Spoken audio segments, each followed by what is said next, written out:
Mon ex arrivait à me faire me sentir vraiment désiré, d'une façon dont tu seras toujours incapable, a-t-elle dit lors d'une dispute. J'ai arrêté de me disputer, j'ai fait mon sac et je suis parti cette nuit-là. Elle a appelé le lendemain en pleurant, me suppliant de rentrer à la maison, disant qu'elle ne le pensait pas. J'ai répondu, va appeler ton ex. Je suis sûr qu'il saura accepter tes excuses, lui aussi. La pluie battait un rythme implacable contre la fenêtre de la cuisine de leur appartement dans le quartier de la Croix-Rousse à Lyon. Une bande-son terne pour une dispute qui ne menait nulle part une fois de plus. Tu n'écoutes tout simplement pas, Antoine. Ce n'est pas une question de vaisselle. C'est ce que ça signifie. La voix d'Émilie était un instrument tranchant aiguisé par 2 heures de dispute circulaire. Je m'appuyais contre le comptoir, ma tête battant au rythme de la pluie. J'étais rentré à la maison après une journée de 10 heures pour trouver un appartement sombre et une petite amie silencieuse. Le déclencheur avait été une tasse de café que j'avais laissée dans l'évier ce matin-là. À partir de là, la situation avait dégénéré vers le vaste et sombre territoire de son sentiment de ne pas être vu ni apprécié. J'écoute, Émilie, ai-je dit, forçant ma voix à rester calme. Mon mode par défaut, c'est de résoudre les problèmes. Je t'entends dire que tu es débordé. Alors, réglons ça. Embauchons une femme de ménage 2 fois par mois. Je m'en occuperai demain. Ce n'est pas une question de femme de ménage, a-t-elle explosé en levant les bras au ciel. C'est le principe. C'est le fait que je doive demander. Tu ne vois pas? Je ne devrais pas avoir à jouer le rôle de ton responsable. J'ai besoin d'un partenaire qui anticipe, qui comprend ce dont j'ai besoin sans un tableau de bord. Un retour en arrière, bref et amer, a clignoté derrière mes yeux. Moi, assis avec elle à cette même table il y a 1 an, la serrant dans mes bras pendant qu'elle sanglotait après que son père eut quitté sa mère. Ma chemise était humide de ses larmes. Tu es mon roc, avait-elle murmuré.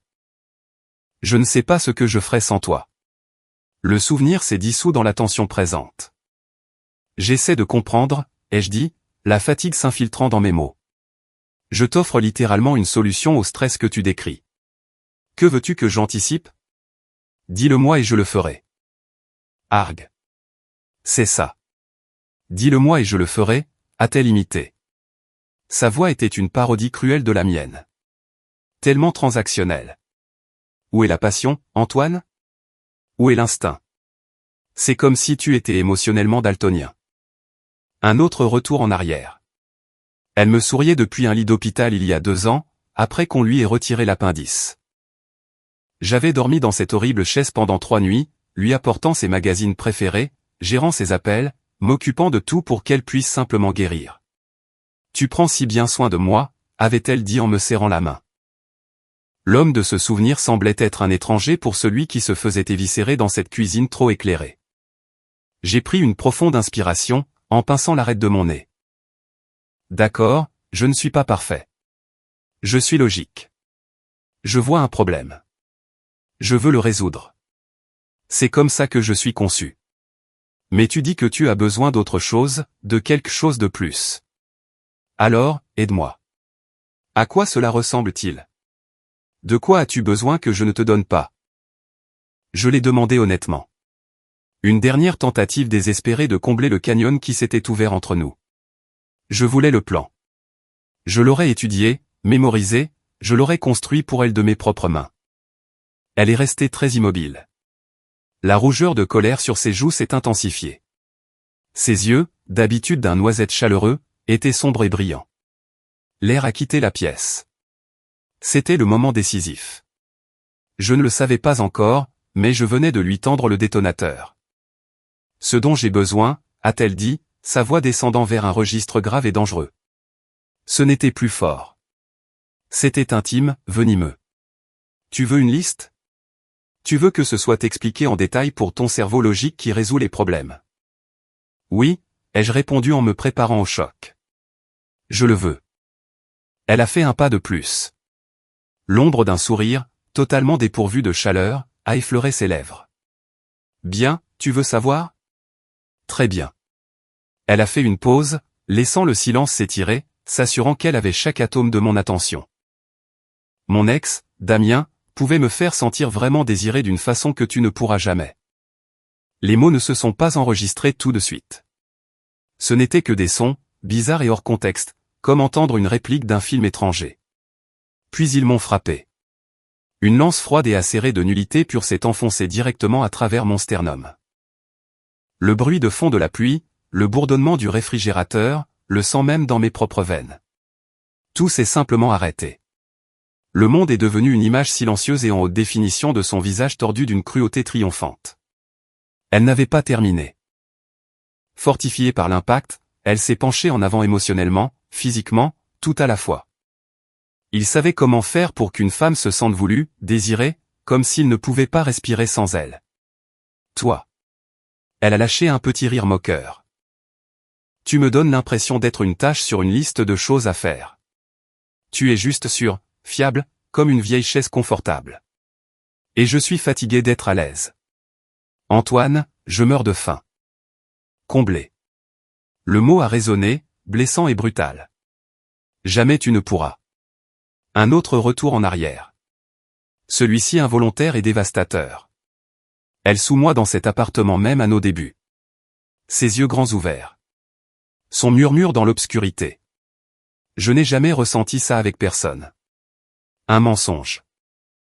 Tout cela n'était qu'un mensonge. La douleur était astronomique. Une supernova explosant dans ma cage thoracique. Mais elle a été instantanément vaporisée par un vide du zéro absolu. L'amour, l'inquiétude, les projets d'avenir, les souvenirs partagés, ils n'ont pas brûlé. Ils ont simplement cessé d'exister. Réduits en cendres et balayés par le vent glacial de sa vérité. Je l'ai regardé, je l'ai vraiment regardé. J'ai vu la femme avec qui j'avais prévu de faire ma vie et je n'ai rien ressenti. Ni colère, ni chagrin, un vide absolu et profond. Je n'ai pas dit un mot. J'ai tourné les talons et je suis sorti de la cuisine. « Où vas-tu » m'a-t-elle crié après. Sa voix teintait de la première note de confusion. Nous n'avons pas fini de parler. J'ai descendu le court couloir jusqu'à notre chambre. Notre chambre ? Le passé s'est déposé sur moi comme de la poussière. Je suis allé au placard et j'ai tiré mon vieux sac de sport de l'étagère du haut. Oh, alors tu vas juste t'enfuir ? Sa voix était plus proche maintenant. Elle se tenait dans l'encadrement de la porte, les bras croisés, mais sa posture de défi commençait à paraître fragile. C'est ce que tu fais quand les choses deviennent difficiles. Tu te fermes. Je l'ai ignoré avec un calme qui me semblait étranger. J'ai ouvert ma commode. Chaussettes, caleçons, t-shirt. J'ai fait mes bagages méthodiquement, sans rien plier, en les plaçant simplement dans le sac. Le passeport de la boîte verrouillée. L'ordinateur portable et le chargeur du bureau. Antoine, arrête ça. La confusion laissait place à la panique. Qu'est-ce que tu fais ? Arrête de faire ton dramatique. J'ai fermé le sac à fermeture éclair. Le son était définitif. J'ai mis le sac sur mon épaule, j'ai pris la sacoche de mon ordinateur portable professionnel et je me suis tourné pour lui faire face. Elle bloquait l'encadrement de la porte. Je l'ai regardée. Mes yeux ont croisé les siens, et je l'ai vue tressaillir. Elle cherchait l'amour, la blessure, la colère, le carburant pour son feu. Elle n'a rien trouvé. Juste un vide plat et épuisé. Pousse-toi, s'il te plaît, ai-je dit. Ma voix était calme, parfaitement égale. Elle ne ressemblait pas à la mienne. Non, tu ne peux pas juste partir. Nous devons en parler. Il n'y a plus rien à dire, ai-je répondu, les mots aussi simples et vrais que tout ce que j'avais jamais prononcé. Je ne l'ai pas bousculé pour passer. J'ai juste attendu. Après une impasse tendue de 3 secondes, quelque chose dans mon expression, l'absence totale de quoi que ce soit à quoi elle puisse s'accrocher, l'a fait s'écarter, le visage pâle. J'ai traversé le couloir en passant devant la cuisine où le fantôme de notre vie commune flottait encore dans l'air. J'ai pris mes clés de voiture dans le bol près de la porte. Si tu franchis cette porte, Antoine, n'ose pas revenir, a-t-elle crié, la panique se transformant en une dernière tentative de contrôle. Je n'ai pas répondu. J'ai ouvert la porte. Le bruit de la pluie s'est engouffré. J'ai marché dans la nuit froide et humide, et j'ai refermé la porte derrière moi. Le clic du loquet a été plus doux qu'un battement de cœur, mais c'était le son le plus fort que j'ai jamais entendu. C'était le son de la fin. Je suis monté dans ma voiture. Je n'ai pas claqué la porte. J'ai démarré le moteur. Je n'ai pas démarré en trombe. J'ai conduit lentement, sans but pendant 20 minutes. Le chauffage soufflait fort contre un froid qui venait du plus profond de mes os. J'ai trouvé un hôtel économique le long de l'autoroute A6 à la périphérie de Lyon, un endroit aux lumières fluorescentes et à l'air vicié. J'ai payé en espèces pour 2 nuits. Dans la chambre silencieuse et anonyme, je me suis assis sur le bord du lit raide. J'ai posé mon téléphone sur la table de nuit. Je l'ai regardé. J'ai attendu. Le vide à l'intérieur était complet. L'homme qui aimait Émilie avait disparu. Laissé derrière dans cet appartement avec la tasse de café et l'avenir brisé. L'homme dans cette chambre d'hôtel n'était qu'un vide. Et dans ce vide, il y avait une paix terrible et silencieuse. La dispute était terminée. Elle avait gagné en détruisant le champ de bataille. Et alors que j'étais assis là dans le silence, je savais avec une certitude absolue que je ne me battrais plus jamais pour elle. L'air de la chambre d'hôtel sentait le nettoyant antiseptique et la cigarette froide. J'étais assis dans le noir. La seule lumière, la lueur pâle de la lampe de sécurité du parking filtrant à travers les minces rideaux. Mon téléphone face vers le haut sur la table de nuit était un rectangle noir et silencieux. Il est resté ainsi pendant exactement 17 minutes. Puis il s'est allumé. L'écran a clignoté avec son nom et une photo des jours heureux. Elle, riant au bord du Rhône, la tête rejetée en arrière. La vibration était un bourdonnement frénétique qui glissait contre la table de nuit en aggloméré. C'est allé sur la messagerie vocale. 30 secondes plus tard, ça s'est reproduit encore et encore. Je n'y ai pas touché. Je regardais les appels arriver comme un scientifique observant un phénomène. Appel. Messagerie vocale. Appel. Messagerie vocale. Une notification de message texte est apparue, puis une autre s'empilant sur sa photo. J'ai finalement tendu la main et l'ai pris. Pas pour répondre, je suis allé dans les paramètres. J'ai désactivé la sonnerie. J'ai désactivé la vibration. J'ai laissé les notifications activées. J'avais besoin de voir le flux de données.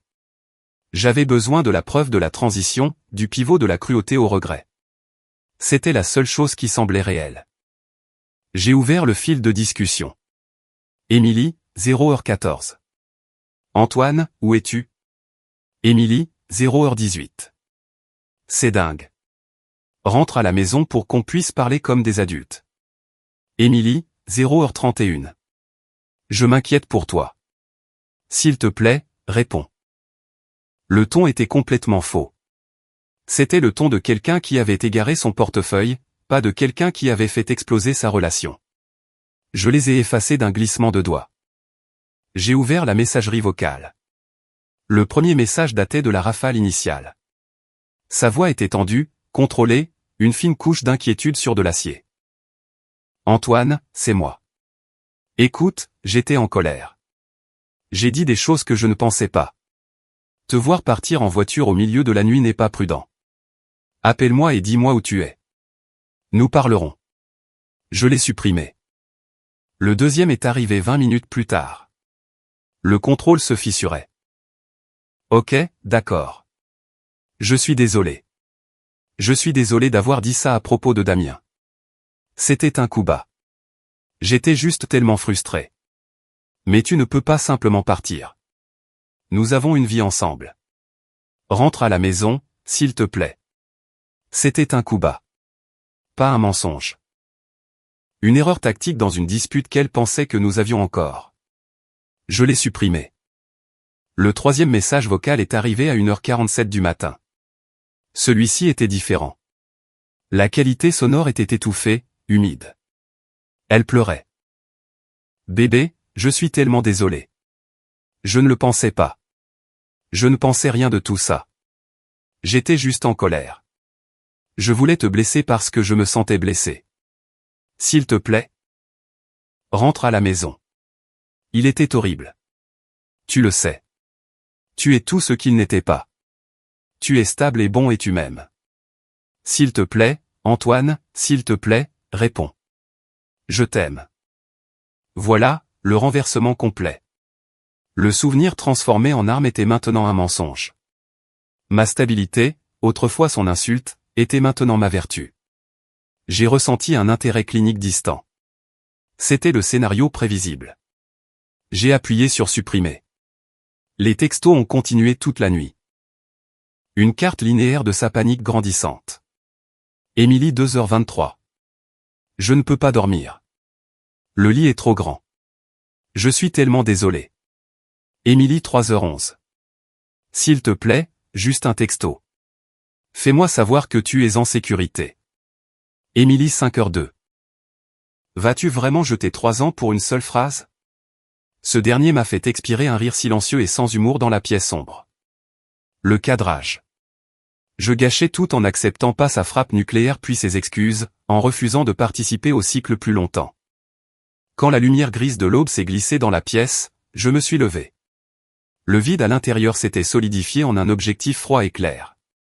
J'étais un fantôme et les fantômes sont efficaces. J'ai appelé mon patron, Philippe, à 7h du matin. Ma voix était plate, professionnelle. Philippe, c'est Antoine, urgence familiale. Je dois invoquer la clause de télétravail complet pour un avenir prévisible. Je serai hors ligne aujourd'hui, mais j'aurai mon ordinateur portable et je pourrai gérer tous mes livrables. J'enverrai un courriel aux ressources humaines.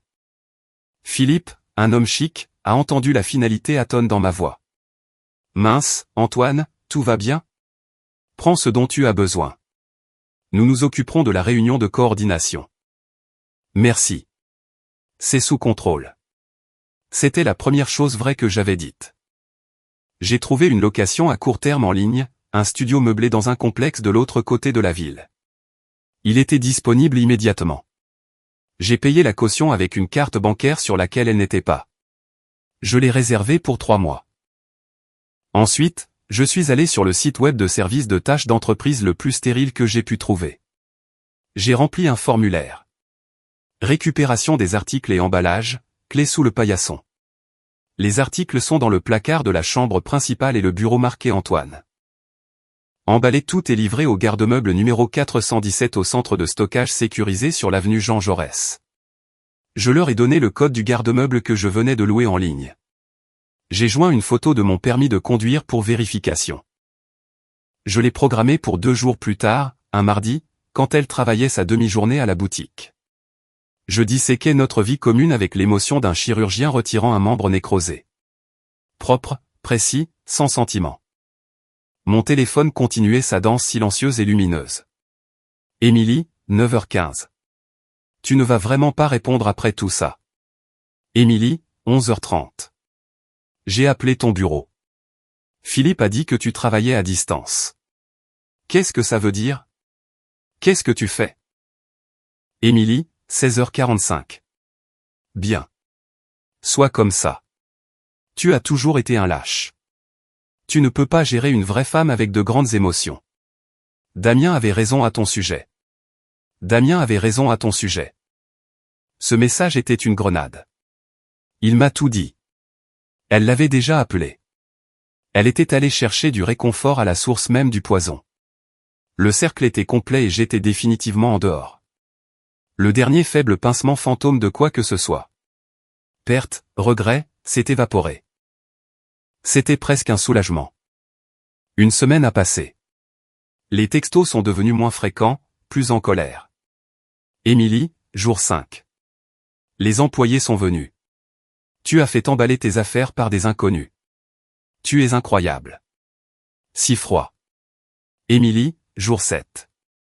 Tu jettes vraiment tout par la fenêtre. J'espère que ça en valait la peine. Je n'ai pas réagi. J'ai travaillé depuis le studio stérile.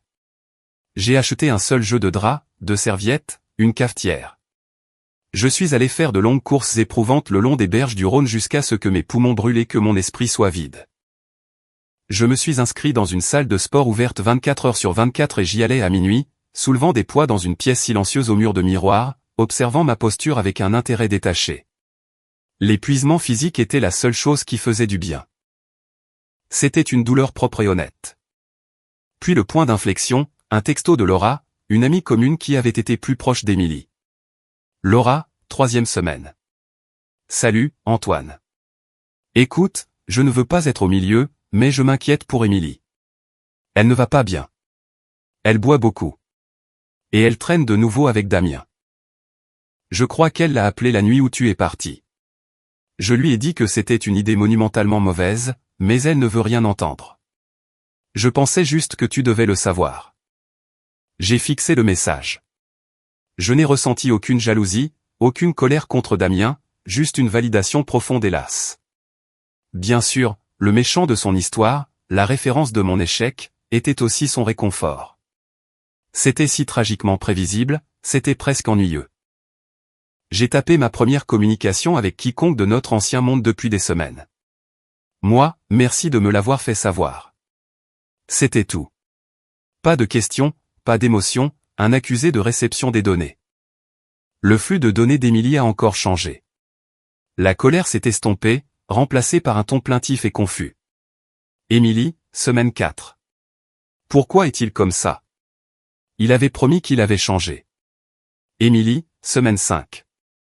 Il est tellement critique. Rien de ce que je fais n'est bien. Tu n'as jamais été méchant avec moi. Émilie, semaine 6, 1h18 du matin. Il dit que j'ai de la chance qu'il soit revenu. Est-ce vrai? Ai-je de la chance? La grammaire s'est détériorée. Les textos étaient souvent tard dans la nuit. Je l'imaginais sur son canapé, une bouteille de vin vide à côté d'elle, tapant ses suppliques confuses dans le vide où j'avais l'habitude d'être. Puis un message vocal. Sa voix était pâteuse, chargée de larmes et de quelque chose d'autre. La défaite. Antoine, c'est moi. Il a emménagé. Juste pour un petit moment, a-t-il dit. Jusqu'à ce qu'il se remette sur pied. Mais il ne le fait pas. Il ne cherche pas de travail. Il utilise ma voiture. Il a commandé une nouvelle télévision sur mon compte Amazon. Je lui ai posé des questions à ce sujet et il s'est mis tellement en colère. Il a dit que j'étais matérialiste. Que je ne soutenais pas son processus.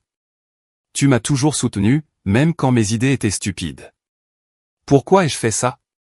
J'ai tellement peur, Antoine. Je ne sais pas quoi faire. Clic. J'ai sauvegardé celui-là. Pas par sympathie, mais comme un spécimen. L'arc ironique complet, celui qui savait me combler était maintenant une sangsue. L'homme qui savait comment faire pour qu'une femme se sente désirée lui donnait l'impression d'être utilisé et terrifié. La dernière pièce du puzzle n'est pas venue d'elle, mais d'une alerte d'actualité locale sur mon téléphone quelques jours plus tard. Je l'avais réglé pour les actualités de la ville. Le gros titre était banal. La police recherche un homme en lien avec une série d'escroqueries locatives et de fraude à l'identité. J'ai presque balayé l'alerte. Puis le nom dans le deuxième paragraphe a attiré mon attention. Le suspect identifié comme Damien D, 32 ans, est connu pour fréquenter les bars du centre-ville et cible souvent des individus par le biais d'anciennes relations amoureuses. Selon les victimes, un lien. J'ai cliqué dessus. Il y avait une photo granuleuse du service des permis de conduire. Beau d'une manière lisse et peu digne de confiance. Un sourire en coin complice.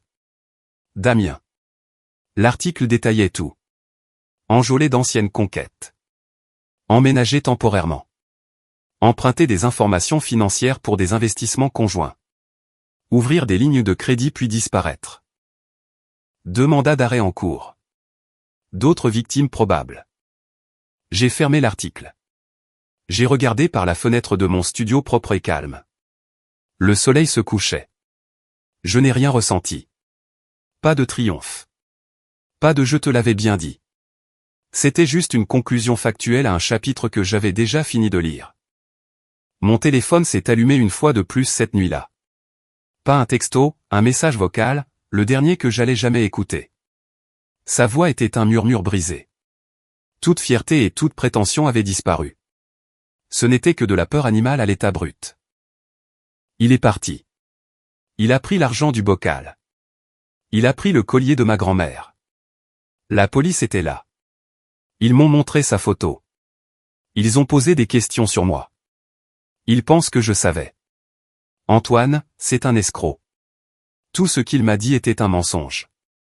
Tout ce que je t'ai dit, tout ça. C'était un mensonge. Je n'ai plus rien. Je suis tellement seul. S'il te plaît, rappelle-moi. Tu es la seule bonne chose que j'ai jamais eue. S'il te plaît. Le message s'est terminé par un son qui aurait pu être un sanglot ou le téléphone qui tombe. J'ai tenu mon téléphone. J'ai repassé le message une fois de plus, écoutant le naufrage pur et sans phare de sa vie. J'ai ressenti le vaste espace calme à l'intérieur de moi. La paix était toujours là, non perturbée. Son ouragan frappait enfin la côte, mais j'étais à des centaines de kilomètres à l'intérieur des terres, dans un endroit d'un calme parfait. J'ai sélectionné le message vocal. J'ai appuyé sur supprimer. Ensuite, je suis allé dans mes paramètres, j'ai trouvé son contact et j'ai fait défiler jusqu'en bas. J'ai appuyé sur bloquer cet appelant. La rupture silencieuse finale, non pas un acte de colère, mais un acte d'hygiène. Le détachement était complet. L'effondrement n'appartenait qu'à elle. Et depuis ma chambre calme et vide, j'ai regardé le dernier fil se rompre. Ne ressentant rien d'autre que la certitude profonde et inébranlable que je ne serais plus jamais entraîné dans son chaos. Le milieu était terminé. Le silence était enfin le mien. La paix, ai-je découvert, n'était pas une absence de bruit. C'était une présence.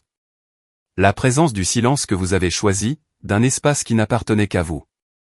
Au cours des 6 mois écoulés depuis mon départ, j'avais construit une vie dans ce calme. Le studio n'était plus qu'un souvenir provisoire. J'avais acheté un petit appartement moderne avec vue sur le Rhône. Il était plein de lumière, de lignes épurées, et rien qui ne chuchote le passé.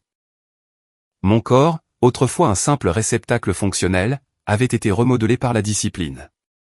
Les séances de sport de minuit avaient sculpté une définition, pas pour quelqu'un d'autre, mais parce que la brûlure de la fonte était une sensation tangible et honnête. Mon travail avait prospéré en l'absence de drame émotionnel. J'avais dirigé un projet qui avait décroché un client majeur, et la prime qui en a découlé avait payé la compte du nouvel appartement. Je m'épanouissais, selon toute mesure objective. Mais la vraie victoire était interne. Le silence en moi n'était plus vide. Il était spacieux, rempli d'une maîtrise de soi calme que je n'avais jamais connue auparavant. Quand l'invitation au mariage de Laura et de son fiancé Thomas est arrivée, je n'ai ressenti aucune crainte, seulement une légère curiosité. Laura avait été le seul canal d'information décent. Elle n'avait jamais fait pression sur moi, elle avait juste tranquillement changé d'allégeance à mesure que la vérité devenait indéniable. Y aller ne consistait pas à prouver quoi que ce soit. Il s'agissait de boucler une boucle sociale selon mes propres termes. J'ai demandé à Noémie, une femme que je fréquentais avec désinvolture depuis quelques mois, si elle aimerait venir. Elle était perspicace, une graphiste avec un esprit pince sans rire et un mépris sain pour les drames. Nous apprécions la compagnie de l'autre sans être collants. Elle connaissait les grandes lignes de mon passé, une mauvaise rupture avec une ex toxique. Et c'était suffisant. Un mariage rempli des amis de ton ex, avait-elle dit en haussant un sourcil. Ça ressemble à un film d'horreur potentiel. J'en suis. J'apporterai du pop-corn. Le mariage avait lieu dans une grange rénovée dans les collines du Beaujolais. En entrant, j'ai senti la main de Noémie se glisser confortablement dans le creux de mon bras. J'étais dans un costume bleu marine sur mesure qui épousait parfaitement ma nouvelle carrure. Je me sentais calme, présent. J'ai vu Émilie dans les 10 minutes. Elle se tenait seule près du bar, tenant un verre de champagne comme si c'était un accessoire. Elle portait une robe que je reconnaissais, une robe qu'elle avait achetée pour le mariage d'un ami auquel nous avions assisté ensemble il y a plus d'1 an. Elle avait l'air ample sur elle. Son visage, autrefois si animé, était tiré, ses yeux balayant la pièce avec un regard hanté. La femme vibrante et cruelle de la cuisine avait disparu, remplacée par un fantôme dans un costume familier. Elle m'a vu. Son corps s'est figé. J'ai regardé ses yeux voyager de mon visage jusqu'au costume, puis vers Noémie à côté de moi. Noémie, qui riait de quelque chose que le barman avait dit, la tête rejetée en arrière, confiante et radieuse dans une simple robe vert émeraude. La comparaison a été brutale et instantanée. J'ai vu le coup de poing la frapper au ventre. Sa main libre a volté vers son abdomen. J'ai fait un léger signe de tête neutre dans sa direction et je me suis tourné pour présenter Noémie à un couple de mon ancien club de volley-ball. J'étais agréable, engagé. Je riais facilement. Je pouvais sentir le regard d'Émilie comme un poids physique sur mon dos pendant l'heure qui a suivi. Pendant la réception, après le dîner, Noémie a rejoint la piste de danse avec les cousins de Laura. Je suis resté à notre table, sirotant un whisky, regardant le chaos joyeux avec un sourire. L'air a changé à côté de moi. Elle se tenait là, son verre de champagne vide. De près, les dégâts étaient plus évidents. De fines ridules autour de ses yeux qui n'étaient pas là auparavant. Une fragilité dans sa posture. « Antoine », a-t-elle dit. Sa voix était une version rauque de ce qu'elle était avant. « Émilie », ai-je répondu. Mon ton était le même que celui que j'utiliserais pour une vague connaissance. Poli, distant. « Tu as l'air bien », a-t-elle réussi à dire. Les mots semblaient lui coûter. « Merci. » Je ne lui ai pas retourné le compliment. J'ai pris une autre gorgée, mes yeux dérivant vers la piste de danse où Noémie tentait maintenant d'enseigner une danse en ligne à un Thomas déconcerté. Le silence entre nous s'est étiré, lourd de tout ce qui n'était pas dit. Elle s'est raclée la gorge. Je ne sais pas quoi dire. Elle a baissé les yeux sur ses mains, tordant le pied de son verre. J'ai vu les informations sur Damien, tout ça. J'ai attendu. Je n'allais pas l'aider. Il était tout ce que tu as dit qu'il n'était pas, a-t-elle chuchoté, la confession arrachée d'elle comme une dent pourrie. Ses yeux se sont embués, les larmes étaient sincères cette fois. Des larmes d'apitoiement sur soi et d'illusions brisées. Il m'a utilisé. Il a pris de l'argent, des bijoux. Il m'a laissé avec une facture de carte bancaire que je ne peux pas payer. La police, ils m'ont traité comme si j'étais une complice. Tout ce que tu m'as donné, tout ce que nous avions, c'était réel. Et je l'ai détruit. J'ai été si stupide. Elle a laissé les larmes couler, attendant que l'ancien Antoine refasse surface. Celui qui répare, le consolateur, l'homme qui verrait sa douleur et se précipiterait pour l'absorber, pour en faire son problème à résoudre. Elle présentait sa brisure comme une offrande, une clé dont elle croyait qu'elle correspondrait encore à la serrure. J'ai posé mon verre de whisky sur la table avec un tintement doux et définitif. Je l'ai regardé directement, mon regard fixe et tout à fait clair. Je sais pour Damien, ai-je dit, d'une voix égale. Laura me l'a dit. J'ai vu l'article de presse. Sa tête s'est redressée brusquement, l'espoir s'enflammant dans ses yeux humides. Alors, tu vois, a-t-elle soufflé, faisant un demi-pas de plus. Tu vois ce qu'il m'a fait? Ce que j'ai traversé? J'ai retenu la leçon, Antoine. Mon Dieu, je l'ai apprise de la pire des manières. Je suis tellement désolé. Je suis tellement désolé. Elle s'appuyait sur ses excuses maintenant, s'attendant à ce que ce soit le pont. Elle était prête à l'entendre dire c'est bon ou je suis désolé que ça te soit arrivé. Elle était prête pour le drame de la réconciliation. Je n'ai pas bougé. Je n'ai pas attrapé de serviette pour la lui offrir. Je lui ai simplement renvoyé sa propre logique. Mon ton était aussi calme qu'un lac à l'aube. Va appeler ton ex, Émilie. Elle a cligné des yeux, confuse. Le scénario était faux. J'ai continué, la dernière pièce se mettant en place avec une précision froide et parfaite. Je suis sûr qu'il saura satisfaire tes excuses, lui aussi. Pendant une seconde, il n'y a eu aucune réaction. Puis le sens a explosé derrière ses yeux. Ce n'est pas de la colère que j'ai vue en premier. C'était une horreur profonde et déchirante. La cruauté dont elle avait fait une arme dans notre cuisine avait été raffinée, polie et lui avait été rendue. Pas comme un cri, mais comme une vérité silencieuse et inattaquable. Je ne la rejetais pas avec mon émotion. Je la rejetais avec la sienne. La couleur a complètement quitté son visage. Sa bouche s'est ouverte, mais aucun son n'est sorti. L'espoir s'est effondré en cendres. Elle a fait un pas en arrière involontaire comme si les mots avaient une force physique. Avant qu'elle ne puisse former une syllabe, un rire a retenti à côté de nous. Noémie a glissé son bras autour de ma taille, le visage rouge et heureux d'avoir dansé. Désolé, c'est devenu sauvage, a-t-elle dit en me souriant, puis en remarquant Émilie. Oh, salut. Émilie a fixé la main de Noémie sur ma taille, l'intimité facile, la preuve vivante et respirante de ma nouvelle vie. Elle avait l'air d'avoir été giflée. Je me suis tourné vers Noémie, ma posture s'adoucissant instantanément, un vrai sourire touchant mes lèvres.